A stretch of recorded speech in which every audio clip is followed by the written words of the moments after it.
बल्दी division Shastripuram में water works के ओहदेदारों का तफसीली दौरा।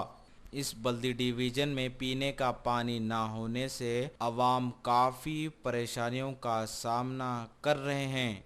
कॉरपोरेटर को कई शिकायतें मिली। कॉरपोरेटर मोहम्मद मिसबाउद्दीन ने महकमे वाटर वर्क्स के ओहदेदारों के साथ तफसीली दौरा किया और ओहदेदारों को हिदायत दी कि इस मसले को जल्द हल कर लें। ओहदेदारों ने कॉरपोरेटर मोहम्मद मिसबाउद्दीन को दिया तयक़ुन। इस मौके पर बल्दी डिवीजन शास्त्रीपुरम के कॉरपोरेटर मोहम्मद मिसबाउद्दीन के हमरा ओहदेदारों, सरगर्म मजलिस के कारकुनों के अलावा और भी दीगर लोग मौजूद थे।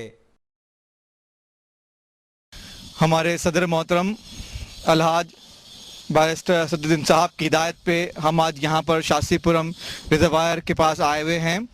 यहाँ पर हमने आज हमारे इंस्पेक्शन के लिए, सर्वे के लिए और मीटिंग के लिए वाटर वर्क्स के जनरल मैनेजर और डिप्टी जनरल मैनेजर को बुलाया है और तकरीबन एरिया के लोकल लीडर्स और आवाम भी मौजूद है। हम चाहते हैं कि जो पानी की प्रॉब्लम है वो ख़त्म हो जाए और इसी के लिए हम वो डिस्कशन करने के लिए जो शास्त्रीपुर में रिजर्वायर बनाया गया है, हम उसे जल्द से जल्द चालू करने के लिए हमारे डीजीएम साहब और जीएम साहब को दोनों को यहाँ बुलाए हैं। हम यही चाहते हैं कि भाई जितना जल्दी हो सके ये रिजर्वायर का काम ख़त्म हो और रिजर्वायर चालू हो जाए, जिसकी वजह से जो हमारी यहाँ पर जो लोकल एरिया में जो पानी का प्रॉब्लम है वो जल्द से जल्द ख़त्म हो जाए और इंशाल्लाह हम देखेंगे कि भाई 1 से 2 महीने में ये रिजर्वायर चालू होने के लिए कोशिश करेंगे इंशाल्लाह।